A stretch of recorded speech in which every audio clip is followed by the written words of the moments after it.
Those who were in Madrid for the first of this week's Champions League semi-finals will believe they saw a game to remember for a long time. 24 hours later, the pinnacle of the European game was showing its best side once again. Liverpool manager Jurgen Klopp does not like to talk too much about his club's glorious history in this competition. He says it does not help his team. The truth is that what we all witnessed back then was totally different to this. Here at Roma's superb Olympic Stadium, the Italian team would not lie down. In the first half, Liverpool inflicted what should have been two deadly blows. Goals from Sadio Mane and Georginio Wijnaldum should have knocked everything out of a side who had already shipped 5 goals last week at Anfield. By rights you should not be able to concede 7 goals in a game and a half of a European semi-final and still play with belief, still make your opposition feel uncomfortable. But the Champions League seems to play by different rules these days. The days when Bob Paisley used to take Liverpool in to Europe and grind out results with all the patience and precision of a man mining coal are no more. Liverpool seemed to score at will over the course of this semi-final, but were not sure of victory until another breathless game entered its final moments. In Madrid on Tuesday,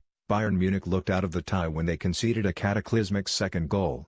By full time, however, Real were hanging to a place in Kiev's final as grimly and chaotically as Liverpool defended at times here. Coaches and purists will look at some of Wednesday night's football in Rome rather aghast. This game was so open, it was a surprise that it only gave us 5 goals. The defending from both teams will not be something they would wish to remember. We will long remember the match itself, though, and that is the point.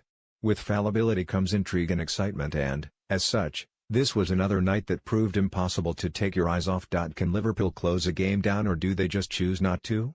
Here, they badly needed that skill, and for whatever reason it proved beyond them during a crazy and pulsating 10 minutes that followed Roma's second equalizer of the night. Had another Roma goal arrived at that time, and it was mighty close on 2 or 3 occasions, then we can only guess what may have happened. As it was, Roma scored again on 86 minutes and were then awarded a penalty in injury time, which they also converted. Liverpool hung on. The front three of Liverpool will always attract attention. The way that Liverpool play football with the ball is far more dynamic than those great teams that triumphed here in 1977 and 1984, for example. However, this has been a season of key decisions at Anfield, and the way manager Jurgen Klopp has had the courage to make big calls has gone almost as far in terms of taking his team to heights that nobody really expected 8 or so months ago. Here, on another incredible night of football, it worked for him, but it also contributed to the drama. Liverpool ended last season with James Milner, a midfielder, at left back.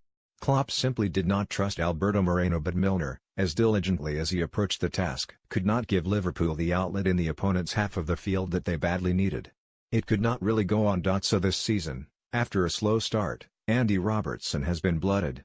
Similarly, Trent Alexander-Arnold has been given his head on the other side. The form of these players has been key. They enable Liverpool to attack in numbers, but both have moments when their relative lack of experience at this level betrays them.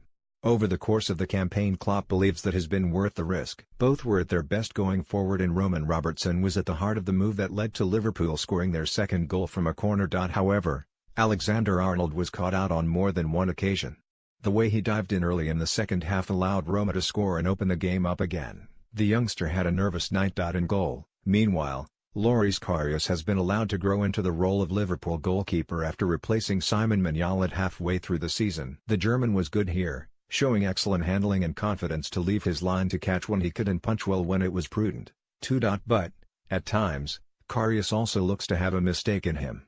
He was almost caught out by an Alexander Kolarov shot in the first game, for example. He may even suffer from overconfidence in his dive to bring down Edin Dzeko in the second half. Here was impetuous. Dzeko was incorrectly ruled offside. Had he not been, he would have had a penalty and Karius would have been off the field. So as decisive as Liverpool were going forward, so they were vulnerable at the back. Later this month they will face a team which we could make the same comment about. The Champions League would appear to have the final it deserves this time around. When Real and Liverpool met in the 1981 version, it was settled by 1 goal to Liverpool. It seems inconceivable that it will happen again.